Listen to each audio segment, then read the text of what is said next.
Hey gang, Ronan here. As you can see in this game, I'm playing the Tier 6 Royal Navy, otherwise known as British battleship or Battlecruiser Renown. You'll hear me refer to this line as Battlecruisers.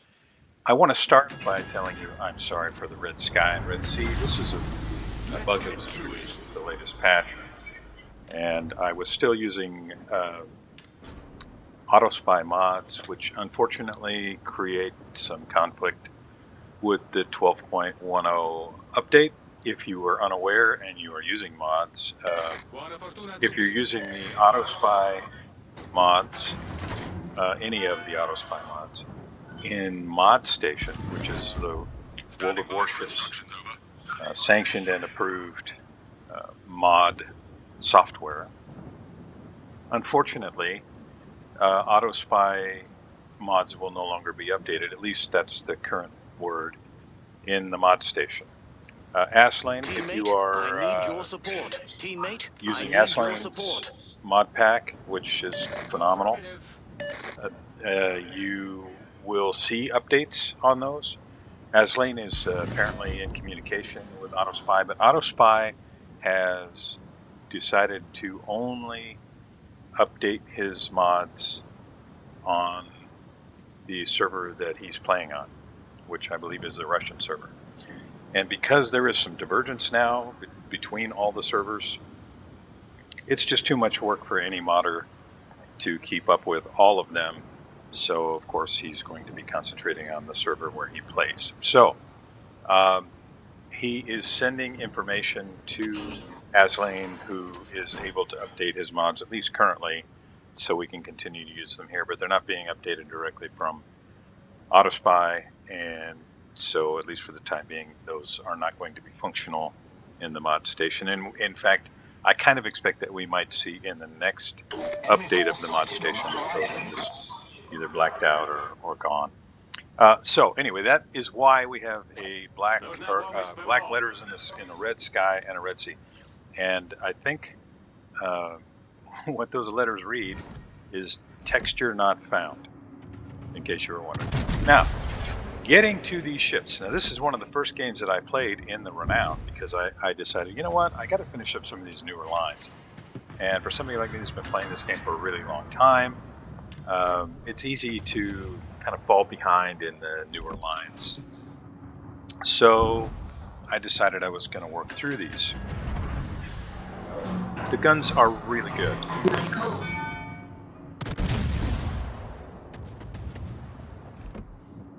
You can see that they are very accurate, and this is a Tier 6 battleship. Now, it's dangerous for me to sit broadside like this, but I am making use of the island. You can see I'm throwing it in reverse, trying to stay out of sight of the farragut as long as I can. Fortunately, he's going to smoke for me, which is really great. So I'm going to be spotted here for just a second. Only able to get one set of guns away on the battleship that was making a run for the other side of the island there. What do I like about this ship? Well, it's fast. You can see there along the bottom of the screen that you've got a base reload time, 25 seconds. Oh, Zara, are you going to make a game return and show me a flat broadside? Now, bear in mind, this ship was really new to me when I was playing this game. And, you know, overpen on a light cruiser, not too surprising, I guess.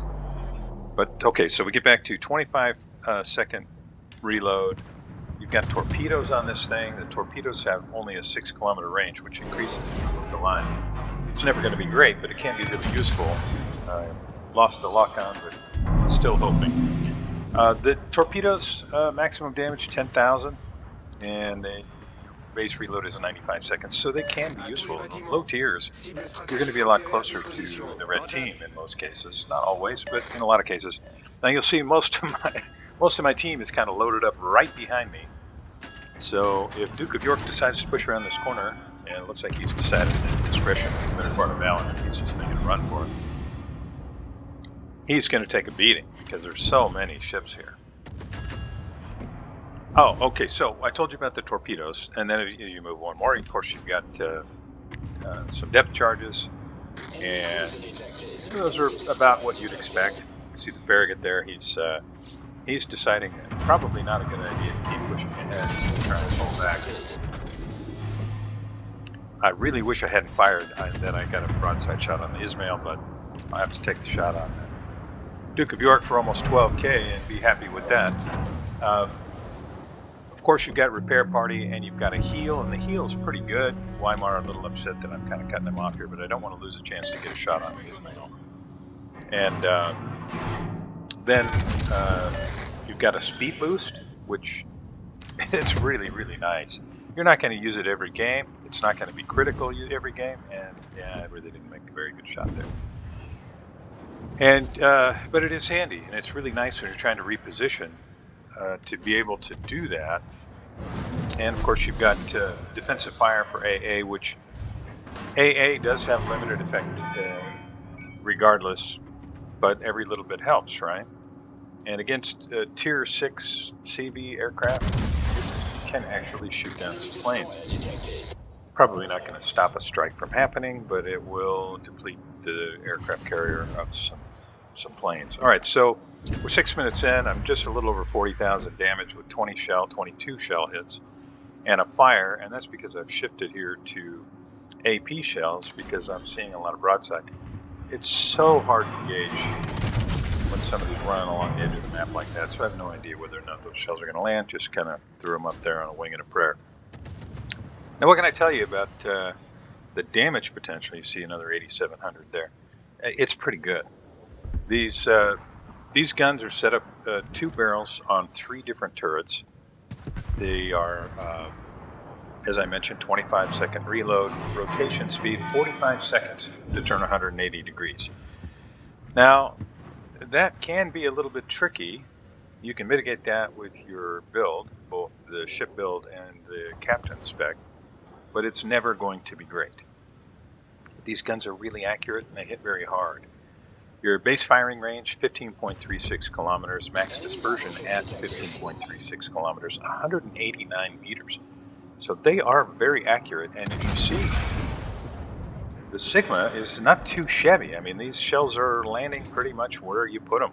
And the HE shells do and these are 381s in case I didn't mention that. The HE, which makes them fantastic heavy cruiser killers. You're going to get a lot of overpens with light cruisers. I would really recommend, if you're taking aim at a light cruiser, if you're able to get to HE shells, they will do phenomenal damage. For AP, you need a little bit bigger target than a light cruiser.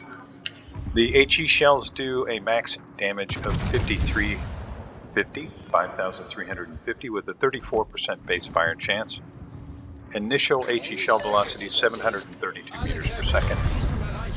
As I'm able to finish off the Farragut. Now, he didn't have a whole lot of HP, but it's good that he's gone. He could have made a YOLO rush and finished off a battleship potentially. And the AP shells, they're great. I mean, so many Tier 6 battleships look like on paper that they have a lot of potential and as far as damage, but how often can you land shells in a Tier 6 battleship? Right? I mean, most Tier 6 battleships, especially the poor German battleship line, their Sigma and dispersion are just awful. And another example would be like New Mexico, right? Hits like a Mack truck, but it's not accurate. Well, these hit really hard and are very accurate. If you enjoy having good guns, this may be a good line for you. And AP shells do a max damage of 11,350, and you will hit with a lot of them if you know how to aim, because these guns are, again, very accurate. So what else can I tell you about the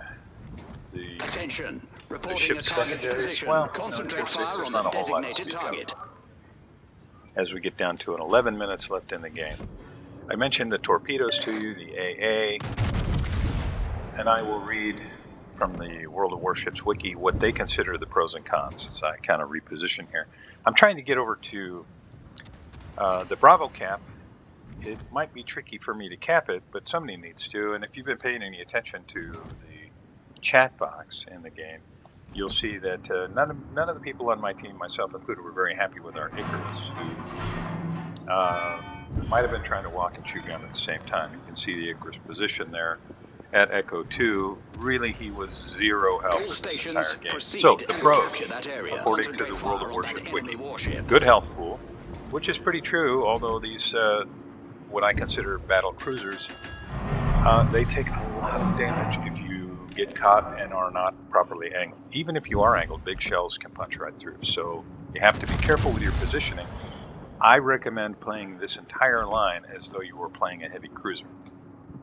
The second thing that they mention in the wiki, accurate guns with good dispersion. I think that's kind of an understatement, really. Short AP fuse time, which means you're going to get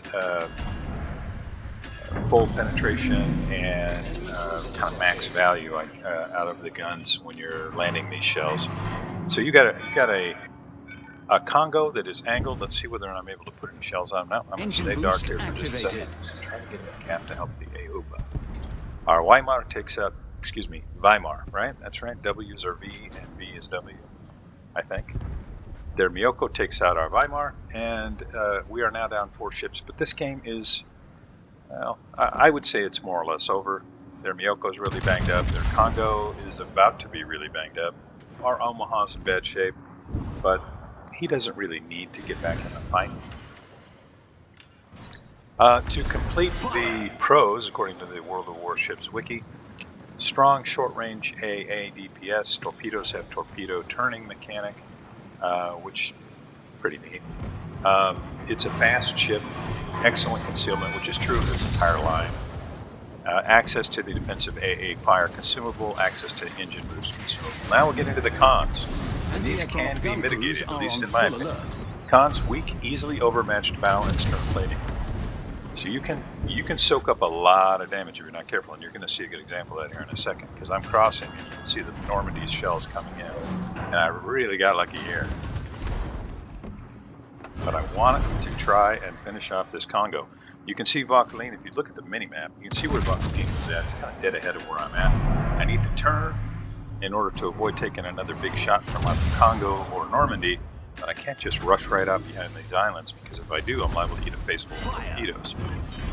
So, I'm going to stay focused on Congo, because I think currently I'm the only person that has a shot at him. I really want to finish him off so he doesn't have a chance to heal.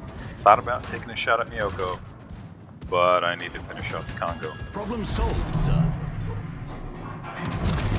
And I think that's probably going to do it, and you'll see that I'm going to hold up here so I don't eat torpedoes. You can see the CV is about to make a strike on me.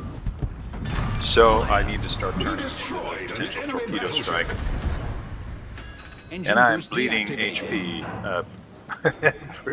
pretty consistently, but I'm able to dish out damage, which, you know, in a Tier 6 battleship, it was so thrilling to be able to put shells where I wanted them to be.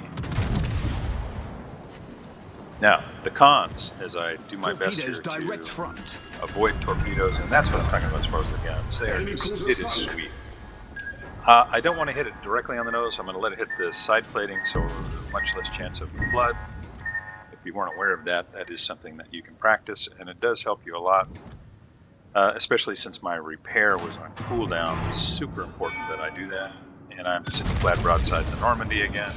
Fortunately for me, his dispersion and accuracy are much less, and I'm trading, I think, pretty well here. 11,000 to his minor damage, and I'm going to put the torpedoes out, but they're gone already. And now it's down to Vauquelin and Serra, and this game is really over. To finish the cons, poor torpedo damage protection, slow turret traverse, average main battery range. Anti-aircraft gun crews really are on full alert. And overall bad AA DPS with just one black cloud.